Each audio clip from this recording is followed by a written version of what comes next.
Welcome back to another episode of the Hurt Business Podcast. As always, I'm your host, Ferris Big Hurt Sharari, and I'm joined today by somebody making their debut on the show. He's representing a rising team regionally. He is Brian Ferguson. How are we today, Hey, champ? I'm doing good today, man. How are you? I'm good. I'm good. So some fight news on your end, which I'm excited to talk about today. Yes, Uh, sir.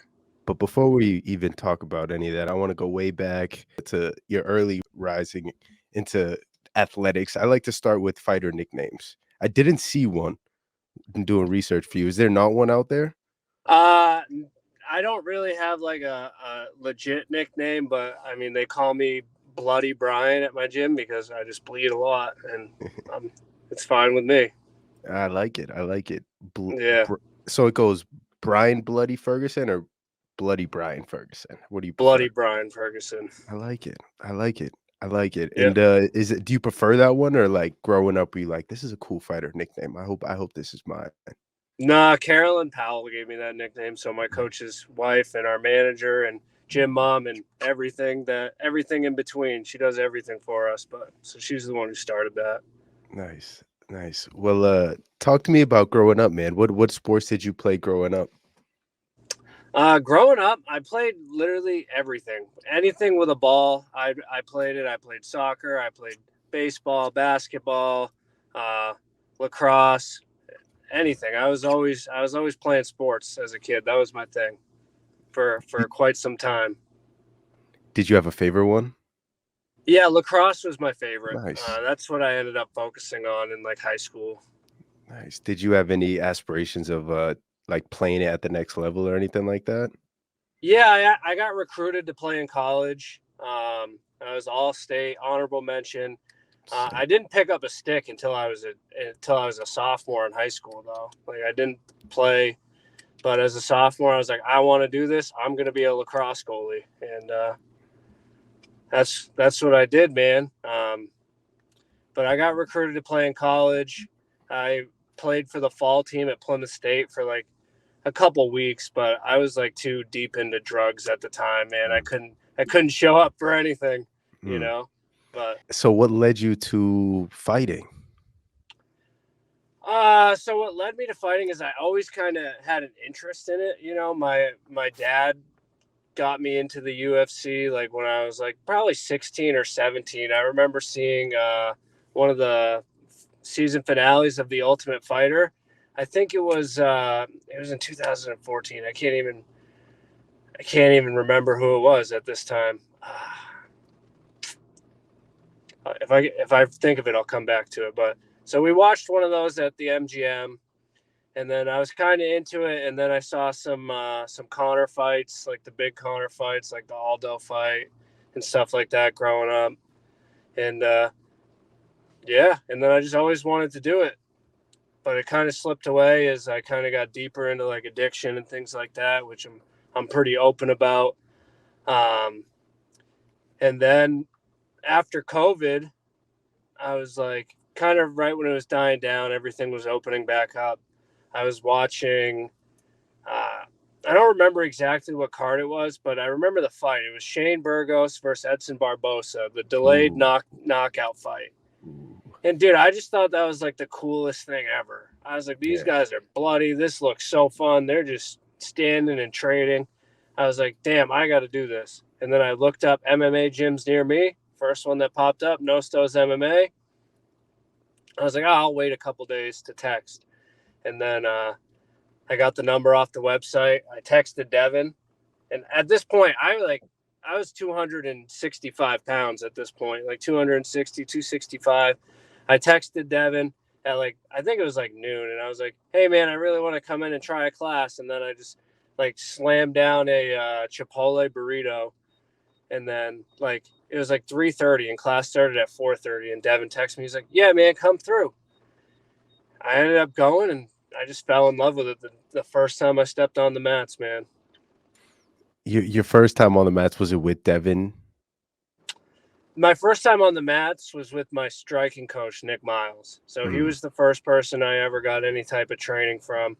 It was on a Monday night, And then I did the first beginner striking class, and then the advanced striking is next. And I just was like, hey, can I stay for the next class, man? And they're like, yeah, go ahead. I was like, all right. And ever since then, it's just all I've wanted to do.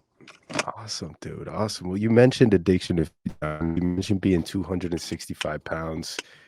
Tell me how all that happened early on. How did you get into that road? Yeah, man. So my story, and this is like a big part of who I am, and like kind of everything I've been through has led me to this, and kind of developed like my mentality as like a fighter and all of that. But I got into drugs when I was 14 years old.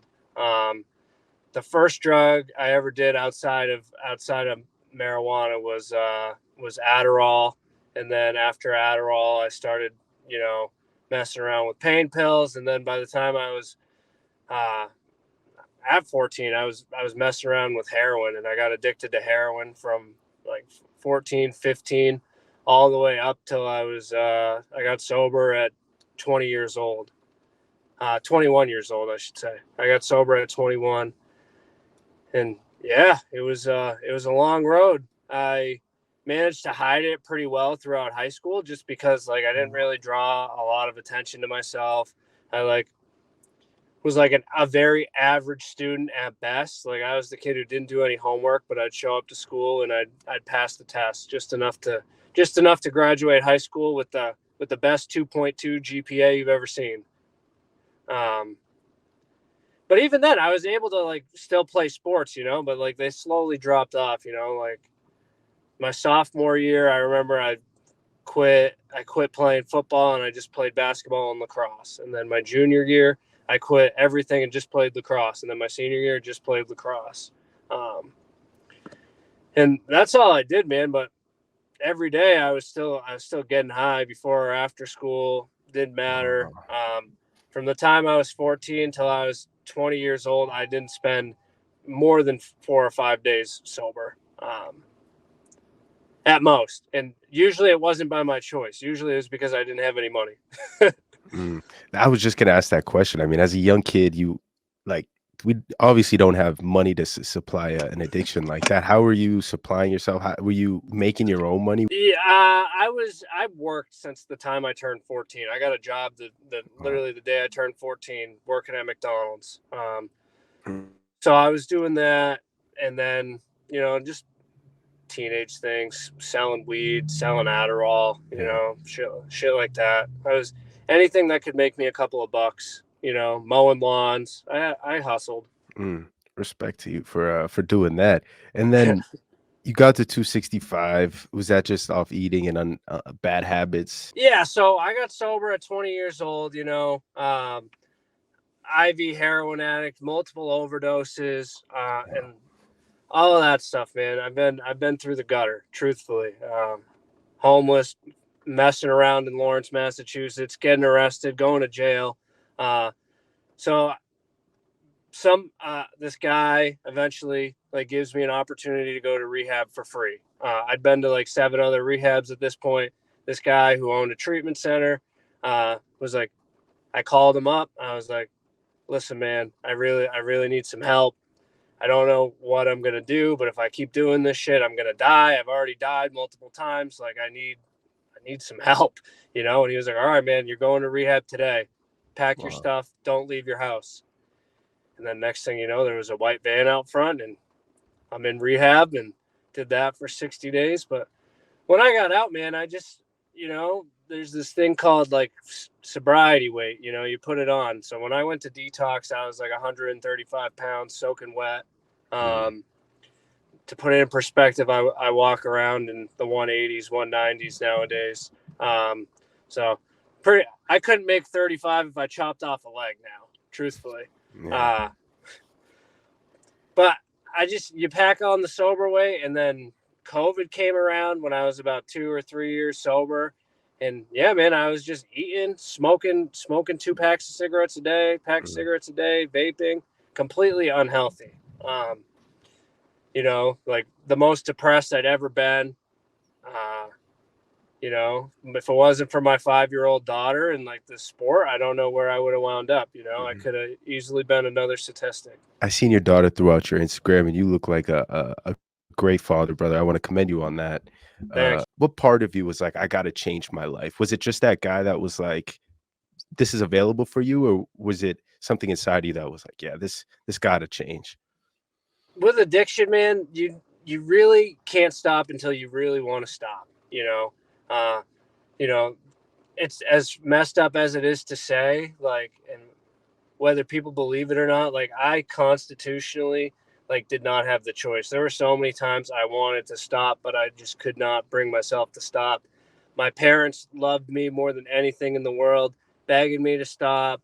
Um, and I just couldn't, And then one day I was just so beaten down and broken emotionally that I was like, I'm either gonna kill myself or I'm gonna get sober. And I was like, one or two things needs to happen, or I'm gonna wind up in prison for a long time.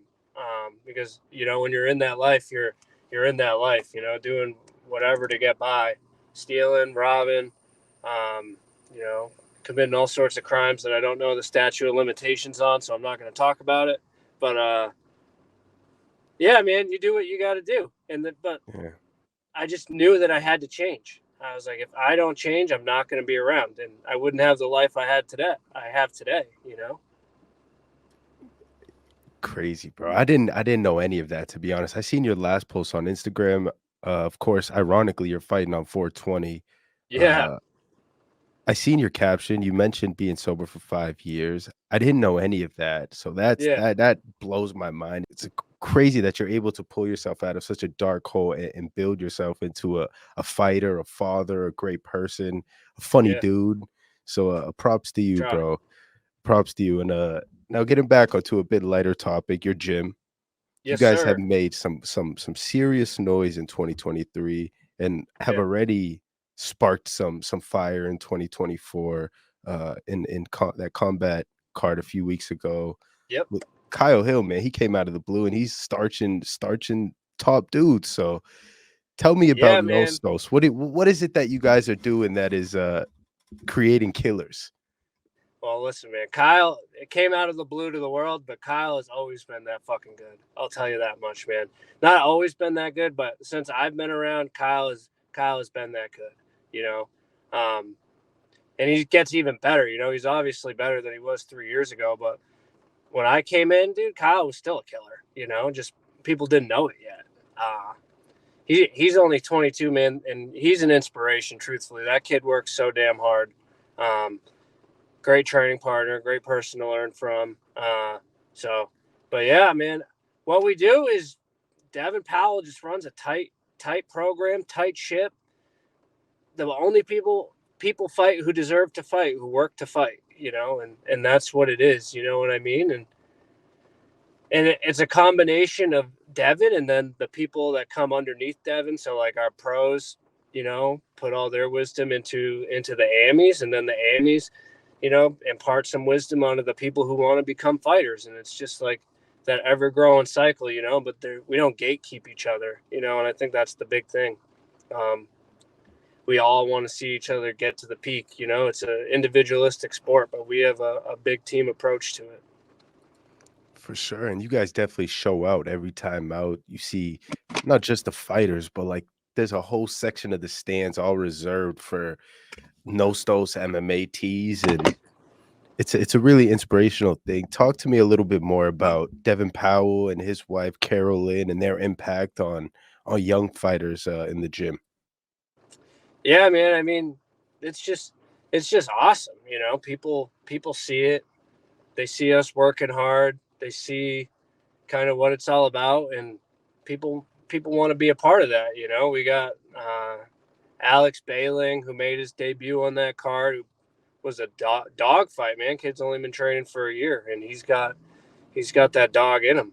And we got people coming up behind him that people don't even know of yet, and that's all because Devin, Carolyn, and the whole team, we really, make an effort to build people up into fighters who want to fight.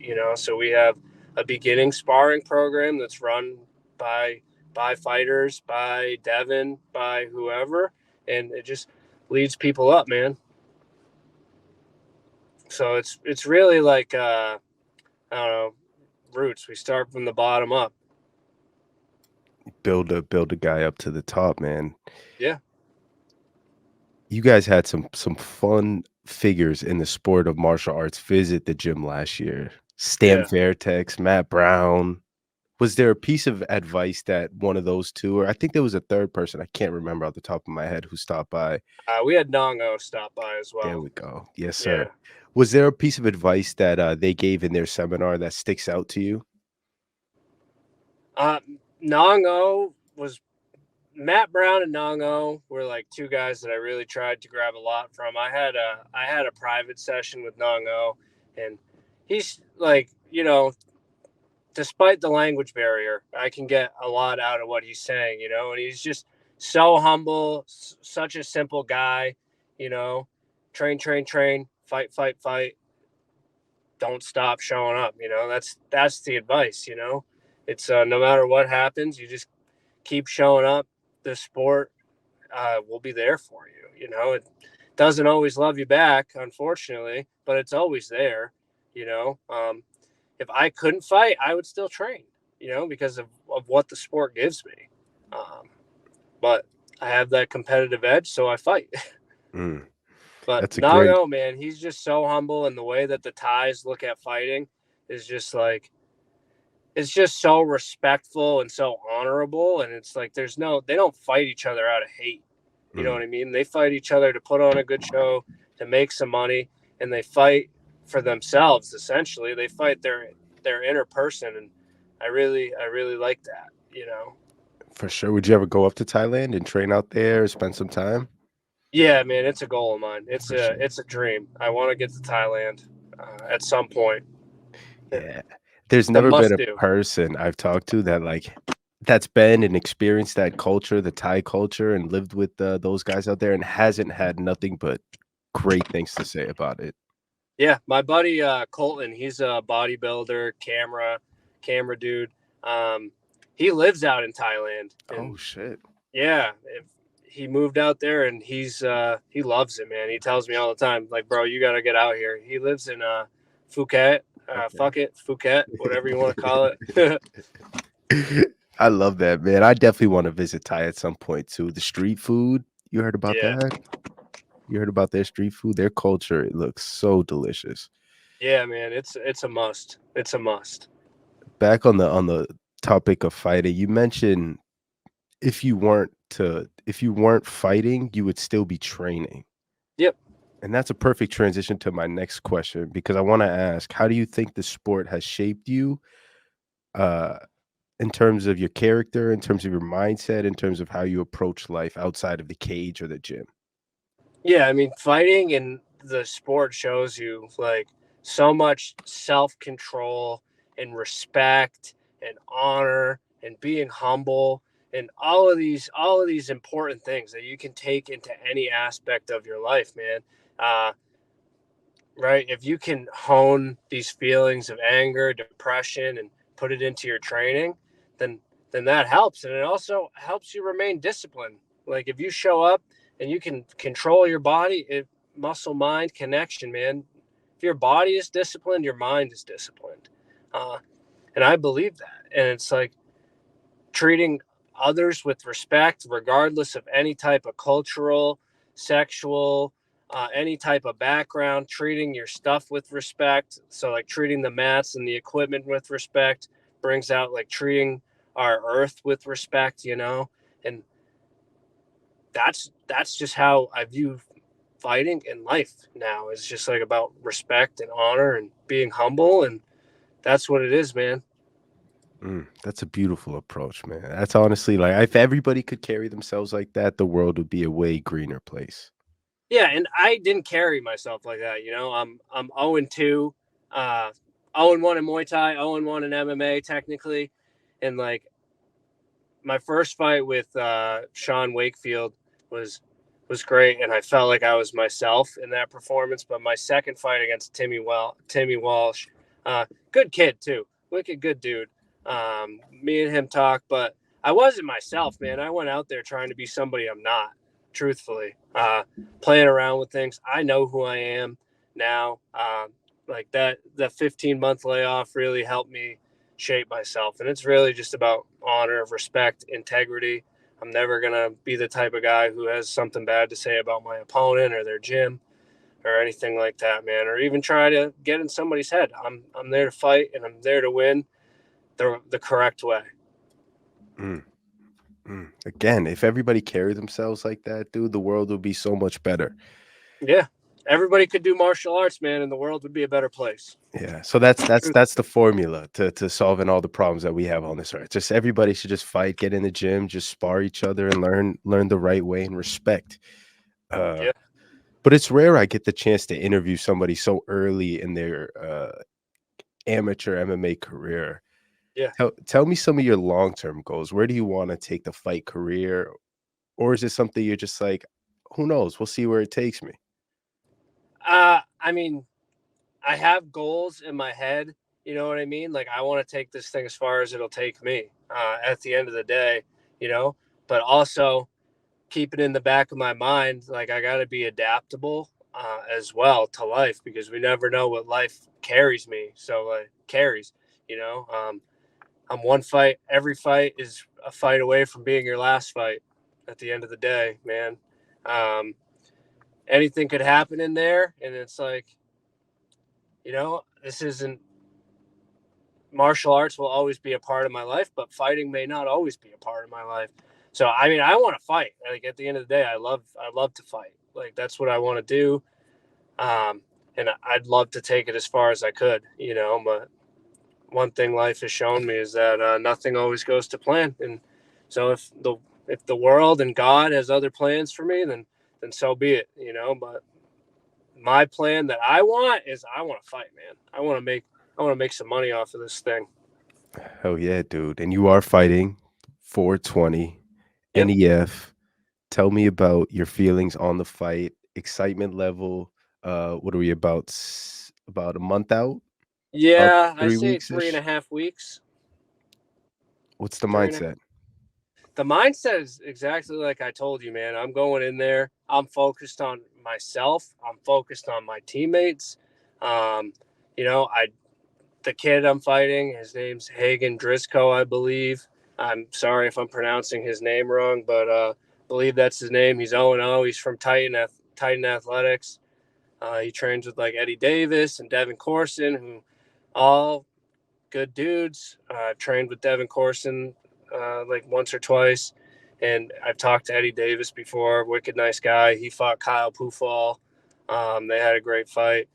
Uh, so yeah, man, the mindset is just going in there, ready to fight, whatever the fight brings, man. Wherever it goes, I think I'm ready, no matter how ugly or how good it gets, But uh, my goal when I go in there is to finish my opponent, at the end of the day, as respectfully as possible, But my goal is to finish him, whether it be on the feet, on the ground, or if I just gotta tough out a decision, but I'm ready regardless, whatever happens. That's one thing Nostos teaches you, man. Be ready for anything, because it's a fight. Yes, sir. Well, you are sharing the card with a ton of teammates. Yeah. I feel like all you guys are fighting on that night.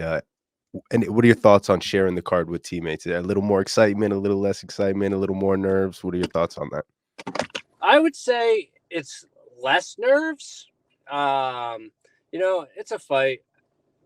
I believe most people get nervous. I'm not going to speak for everybody, but I get nervous before fights. It's a fight. Your body's programmed to be nervous, fight or flight response. But I still love it at the end of the day. I'm not worried one bit.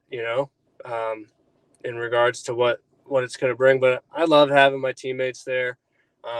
I've only gotten to share the card with two. I think it'll be an interesting experience with eight. I think we're gonna 8 or 9. We Wow, might even add a couple more. let's go. So we'll have our whole team there, basically. Wrapping hands, holding pads, whatever. But I'm excited, man. I'm excited to have everybody there, and we're gonna have a good night. Yes, sir. Yes, you will. Well, best of luck to you on the night. This was a pleasure to have you on the show for the first time. I expect Thank you. many more appearances from you back here on the Hurt Business podcast. Let everybody know where to find you on the socials. And of course, the fight day 420. You do not want to miss Brian throw down on 420 roll up and watch some good fights in Maine. Yeah. Um, Instagram is Fergie B3 at Fergie B3. That's me. Um, and just quick shout out to my two main sponsors, uh, White Horse Recovery Center over in Ossipee, New Hampshire, sponsoring me. Eric Moran played a big part in my recovery and led me into the rooms of getting sober. So, wicked good guy right there. And Bold Steps Behavioral Health. Uh, Chief Operating Officer Joe Curran was one of my case managers when I went to treatment. He's always been keeping tabs on me since I got sober, and I appreciate his support in the fight game now. Looking forward to representing the recovery community out there on this one. Absolutely, man. Well, congrats on 5 years of Thank you. sobriety and to many more chips.